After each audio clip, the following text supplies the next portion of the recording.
I would like to actually take you through a small journey that the organization has been going through.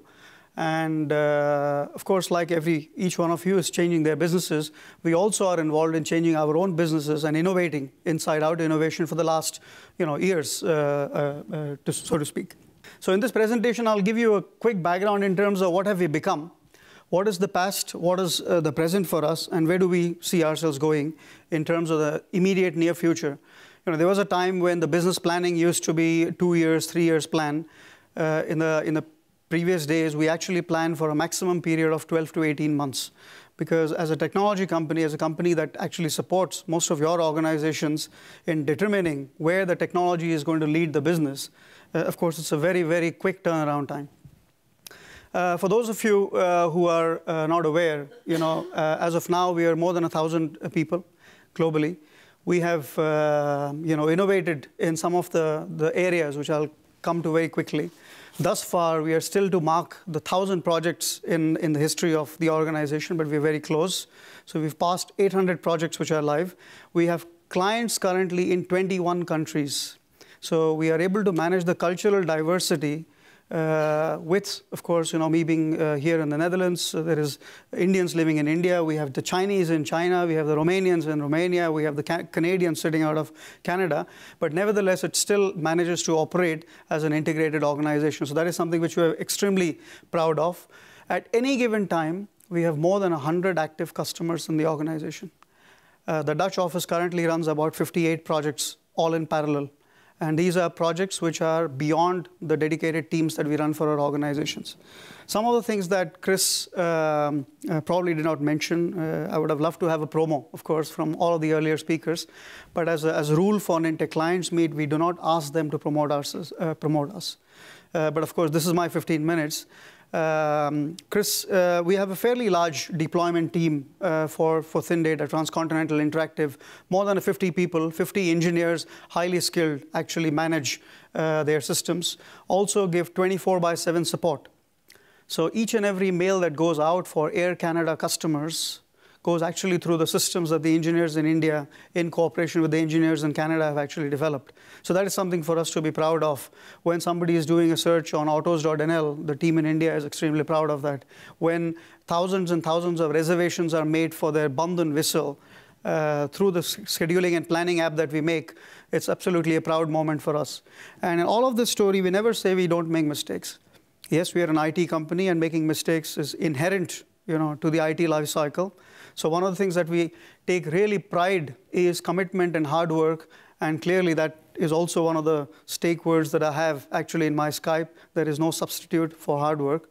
Most often, you will find me online, similar to my other colleagues, at 10, 11, even 2 o'clock in the morning. And if I send a mail, especially to Luke, he inadvertently replies back within 5 minutes, even at 2 in the morning. We have been working very hard to expand our global footprint. And this is not just because of hobby, by the way. I'll come to very specific business reasons why we believe that we needed to actually expand our footprint. For those of you who don't know, our delivery centers were in India. We had 2 delivery centers in India. We've added the 3rd one now. So in India, we have 3 delivery centers and 1 disaster recovery center. We have Romania, which is coming up as one of our joint ventures. And we have China, which is dedicatedly set up also in the last 8 months. So again, we have a specific strategy behind this in terms of supporting our customers in terms of their delivery needs. Yeah? Give you a very quick example. I don't know if Hiva is currently here somewhere. Yes, Paul Schaefer's, I see. He's the project director at Hiva. Hiva is a Dutch company. And they are into forklifts, and they are into this kind of business. And they have a Chinese operation as well. And the critical strategic question was, how do we ensure, sitting out of Holland, that the global corporate policies are followed while the Chinese systems are developed in China and cater to the local needs? And there it was actually an answer for us. So we currently support them in China with their Chinese needs. We added, in the last 1 year, we've added sales offices. Some of the exciting ones are actually in Japan. We should have our own office in Japan very soon. We see that as an exciting market. South Africa and Durban, we've recently opened up our new sales office. Toronto is started in January 2010. In the US, we started in New Jersey a new office. And Germany, we were hoping actually to open up an office in Q2. I'm very happy actually to announce, and some of you may have actually met our partners here today. I'm happy to announce that we have a very, very active amalgamation of a partnership with our partners who are actually present today. So that's again very exciting. If I look at the customers in terms of new geographies, then you'll see that we've added some of the very interesting locations that we see. South Korea. Yeah. We see the technology trends. I mean, we saw in the presentation of Rob how the technology trends are moving and how the needs actually of the Asians are also growing up. We see these markets as very exciting markets. Germany, we see tremendous traction at this point. If I look at the Netherlands in terms of adoption of technologies and the Netherlands in terms of adopting new innovative ideas for implementation, be it internet, be it mobiles, be it Apple, be it apps, or be it iPad, or be it any other innovative technology, I see Germany following through very, very, very, very closely. Belgium not yet, but Germany very, very close. France is again one more addition. If I look at technology trends, again you must have seen a similar picture in Rob's presentation. Both of us know where the source is. So if I look at the new technologies that are currently there, cloud computing, yeah, we've currently deployed also SharePoint. We've deployed some very large systems in SharePoint. I don't know if NDC Fabrica is currently here. Their system goes live with almost 40 terabytes of data in a month from now. So these are very large SharePoint deployments and SharePoint latest technologies, cross-platform technologies. We heard Yako redefining their space with an iPad application. How long is it before 70–80% of the web users actually go to iPad, at least for your domain? Yeah, because most of the workers are becoming mobile as well. So there we see a majority of shift in terms of the device market, and currently we are developing again a very interesting application in the entire scheduling and planning for one of the largest rail networks in Europe. So the concept is very simple. Wherever I am, I need access to man-material planning, and it has to be a ubiquitous, artificially intelligent planning board, which will actually make sure the things will come to me. So a lot of new technology trends actually are happening. Community game platform. One of the game platforms, which is going to be I wouldn't say competitor, comparable to Farmville, goes live next month, which we have developed. Again, completely plug and playable in Facebook. Michiel, I don't know where he is, but Michiel did not mention we are currently developing Stratego, which is an absolute Dutch brand, yeah, in a completely digital platform. And it's going to be on the Facebook, it's going to be on the iPad, it'll be on the iPhone, it's going to be actually all across the place. And we expect tremendous market penetration with those kind of concepts. Again, Drupal, open source. We've seen the market growth, at least as an organization, 2009, 2010, I would say probably 7–8% of the business that we did in terms of technology was open source. If today, if I see the technology moving in terms of open source, I wouldn't be surprised 3 years or 4 years down the line, people will say, I have an open source ERP, and I'm willing to invest, and I'm willing to give it back to the society, because the open source community is growing tremendously. So we see tremendous traction over there as well. Tablets, again, I don't need to repeat myself. We've currently implemented a very, very innovative, let's say, product using Long Pen. For those who are interested, we can probably share some more information in the break after this. So we see multi-platform strategies coming up. There is currently a trend where one develops an application for the iPad or the iPhone. In order to develop the same application for the Android, you need to spend efforts again.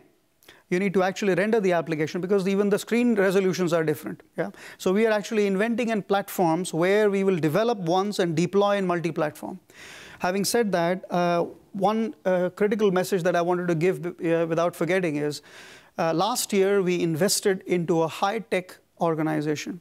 Now, similar to most of you, there are two ways of doing innovation. Either you innovate inside out, or you say, well, I want to innovate. I'm going to put something next to the current organization, and that particular unit will innovate. We invested last year in a mobile platform organization called Flocker. I think the CTO of Flocker is available somewhere here, Frank Kroondijk.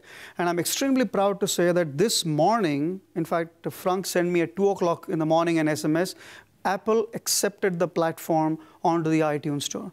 So if you have iPhones, you can actually download the first piece of that technology called Next to Me. What the technology actually allows you is ubiquitous presence on the network. Yeah. So some of the stuff that you saw in Rob's presentation in terms of augmented reality, all of that stuff is currently coming onto that platform. Yeah.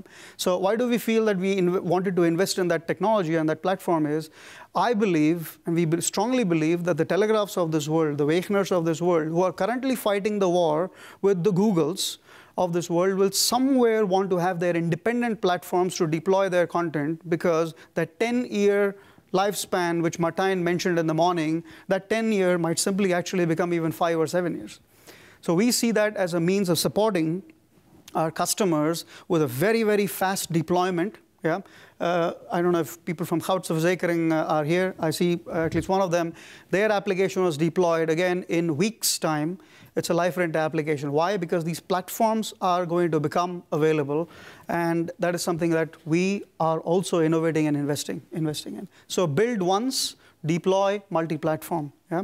Now, of course, it sounds much better than actually it is. Of course, there will be some customization involved.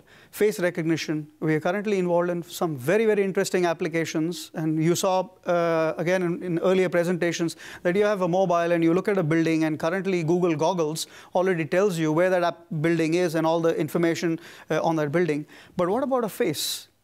If I actually were to just zoom, there was a recent movie, I'm forgetting which James Bond movie actually it was, one of the recent ones, and he takes his phone and he's actually recording the stuff, and then suddenly its information starts coming up. I don't think that era is far away. It's in fact already here. All of the stuff is here. 3 weeks back, there was a conference for social engineering in Las Vegas. And there were 60 people that were put actually in a room, all of the top social engineers, and they were given 5 tasks. They were given the names of the people, and they had to actually build their profiles in 60 minutes. Complete profiles of all these people were developed by these 60 people in 3 to 5 minutes. Who they are, how much is their income, where do they stay, the wife, kids, likings, disliking, where do they shop, where they don't shop. So you see, we are already in that race. It's still not yet available to us in a dashboard. Some of the exciting stuff that we're doing is, you saw Chris's presentation. Imagine if you were to actually have a dashboard in front of you, especially the consumer marketing oriented organizations that are here. If you were to have a dashboard in front of you, and if you were to just click and play and say, well, I would like to have a targeted marketing to be done to these people because they're going to buy 307 next week because they've been searching actually for the last whole week for their car. 50 of them actually have already found it. And out of those, 25 have returned back. And out of those, 12 actually have selected and done a test rit. Yeah? What is the chance that you will actually make that sale if you were to at that time do a targeted marketing and say 20% off if you buy tomorrow? And that's where actually the target marketing is going. Coming back to, again, Hari, your presentation in terms of your question, which you answered, is it going to be then spam? Well, I don't think so, because the needs of the consumer are going to be completely profiled, and there is going to be a targeted marketing. So that's where we are actually going in terms of the technology, and also we are doing. I already mentioned Flocker here. TopMech is something which, unfortunately, today they're not present. One of our other customers is, that is supposed to be an iPad application. It is an iPad application. That iPad application will be launched in the Autorai, and that application will be the answer for automotive maintenance for the garage of the future. Yeah, so let's say 3 to 5 years down the line. Now, these are all companies who are known, and they're all innovating inside out, and they're all trying to find answers in terms of what they do. The other interesting thing is, despite of all the mistakes that we actually do, we've managed to have an 82% customer retention in the last 4 years. And the growth is more or less, I would say, for 90% based on relationship. Yeah. One of the general proofs of that is that we do this event yearly. We are going to launch this event actually in Canada, and we also are going to launch it in Sweden, Denmark, where we have offices. And we see that the customers value our relationship. They value actually the trust that there is, despite of all the mistakes that we would actually be making. So we really want to build on those relationships. The other interesting fact for you is financial stability. Of course, we are not to be compared with some of the large labels that you see from India, Tatas, the Wipros, the Satyams, the Mahindras, yeah, who are all there. Yeah? We are a small niche player in that aspect, however, a niche player with a lot of guts and balls. And one of the other things is financial stability. I know that some of you have already met the shareholders of the organization. Neeraj is very, not very frequently actually in the Netherlands. The entire organization still is owned privately by 3 prime shareholders, which is myself, Neeraj, if you just want to make yourself known, and Inder, who probably you have met because Inder keeps on flying quite frequently to the organization. So we are financially extremely stable. We have no debts, we have no loans, we have no financial funding from any venture capitalist or whatever, and we continue to keep it that way for as long as it is required. And that becomes possible because also the entire business that we did in 2010 calendar year is the current business on hand in 2011. And it's just February the 10th, 11th. So that shows the stability, which is very important for us also to tell our customers that we are here to stay. We are not running away. We are also investing into the relationships. And one of the things that we will do very, very diligently this year is that we want to redefine our space within your organizations. And we must redefine our space within your organizations. And the reason for that is we are not simply a technology vendor anymore. We do not want to be a simple technology vendor anymore. We are doing complex projects which absolutely cut into your prime core processes. I cannot imagine now this year in winter if the scheduling and the planning application that we have developed for Always Be Mobile, that it should not function for even 15 minutes. It is so critical to your business that we cannot run away from that responsibility, and we do not want to run away from the responsibility. The only way to carry it out is to understand your business much better, hire, retain staff which will actually understand your business and also go forward with that. While doing this, the other side of the organizations, which at least those of you who have been in India to the offices would understand and would see, we are an extremely people-to-people organization, and there is a lot of feeling that we have with the society. So you will see that we run a lot of CSR programs, we run a lot of schools, we donate a huge amount of blood, let's say, every year. So those are some of the key things that we actually also do. We support schools by adopting them. We have social welfare activities, especially for the women. In a country like India, we have widow support programs. So that is something that we are extremely proud of. And of course, we also do computer awareness programs for 60 plus, because the iPad is coming for them too.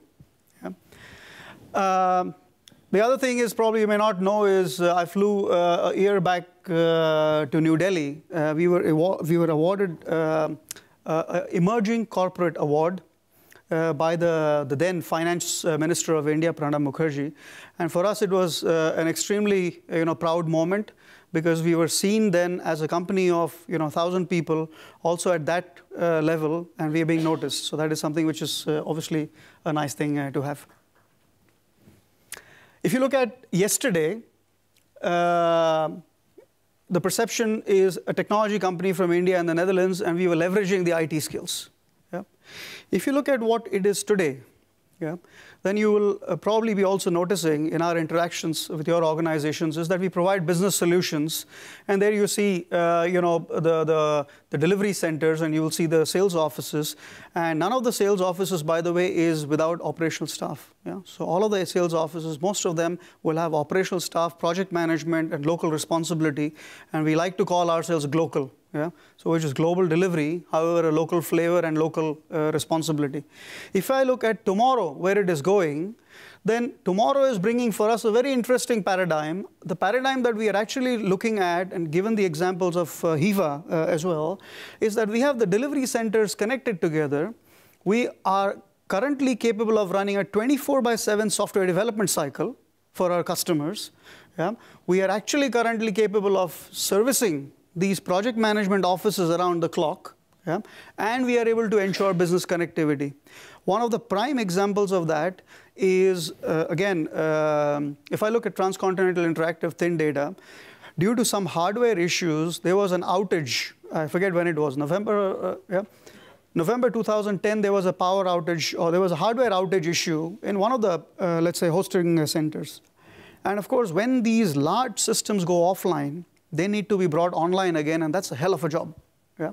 So at that time, when you have a 24/7 support organization running from you, from India, actually, which is able to scale up, yeah, which is actually able to run a 36-hour cycle continuously because of the human power actually available over there, that makes a tremendous difference in terms of your business continuity.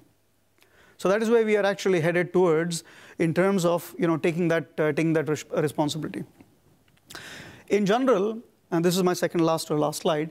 In general, of course, the services that we offer, I would want them to be segregated in mainly 4 areas because some of those are now becoming relevant. It's no longer, sourcing from India because I think that is the term of the past. The term of today is produce where you can actually produce cheapest at the best quality and sell where the value actually is the highest. So from that perspective, if I look at global sourcing, the shift from off-site is also towards the on-site. If I look at the growing demand for our engineers, also in terms of on-site, we have very frequently teams which actually come to the Netherlands, week and a half, a lot of interaction with the customers, and then they go back. So these face-to-face meetings, Chris mentioned them as well, are helping us actually to speed up the global sourcing service offering. The other offering, which has been one of our prime fortes, is product engineering. We will continue to invest into product engineering and support the product life cycles of many of you here. So a lot of you are ISVs, independent software vendors, and we'll continue to support that life cycle because we are good at it, and we actually can support that 24/7 going forward. What we also see is a lot of traction in terms of IT services. Yeah, one of the fastest growing services that we have initiated last year is RIM in the US, Remote Infrastructure Management. And that is the fastest growing service that we have actually from India. So we monitor all of the services. Incidentally, UPC is not here today, but the entire network of devices of UPC Netherlands, Austria, and Switzerland is actually managed by a team, applications are developed by the team sitting out of India. So those are some of the services that are coming up, and we'll continue to invest in those services as well. If I look at the last one, and this is probably the most key, where you will start noticing the difference somewhere, I think mid of 2011, is investing into industry practices, and we've started doing that. If we are working for automotive companies, we want to have at least 2 automotive gurus in the organization. If we are working for publishers, we at least want to have local 2 or 3 gurus for the publishers, so on. So basically, the business domain expertise that the organization will start gearing up to, you will start seeing that difference where the level of maturity in terms of the delivery of solutions will start rising. So this is actually where we head towards. A recent example of that is I was a speaker at the Bouw ICT Beurs. I think it was day before yesterday. I see Jan and Jan Willem somewhere actually sitting actually here. They are a recent addition to our customers list. They build systems for document management for the construction industry. Yeah. So when you position yourself as vendor, knowing and investing into the industry practice, we actually presented a very interesting story to all of their customers on the Bouw ICT Beurs, and we told them that we will be bringing this new technology because most of their problems are similar. They are actually at the construction side. They don't have laptops, and they need everything on their iPads now. So you see the new technology penetrating, on that side as well, and there also we will continue to innovate. All of that, of course, we recently had a company strategy meeting on the 7th of January where we do our annual meet.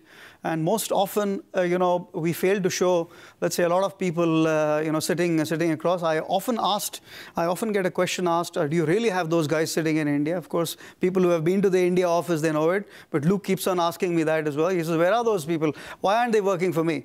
Yeah, so there they are. They are sitting in this hall, and we had a very interesting session with them. Last but not least, I really want to say that we really value your business. And we thank you for your support, and we hope that we will continue to get this support. So that's my piece. After this, I want to actually hand over the lectern for a few words to Neeraj, who most of you probably have seen in India, but not actually in the Netherlands. And Neeraj will give us some closing remarks. And I cannot let the event, of course, go to beer without thanking our esteemed guests, because most often we actually invite them, and it's the relationships for which actually all of you esteemed guests are coming here. So thank you very much, and I invite Neeraj. Thank you.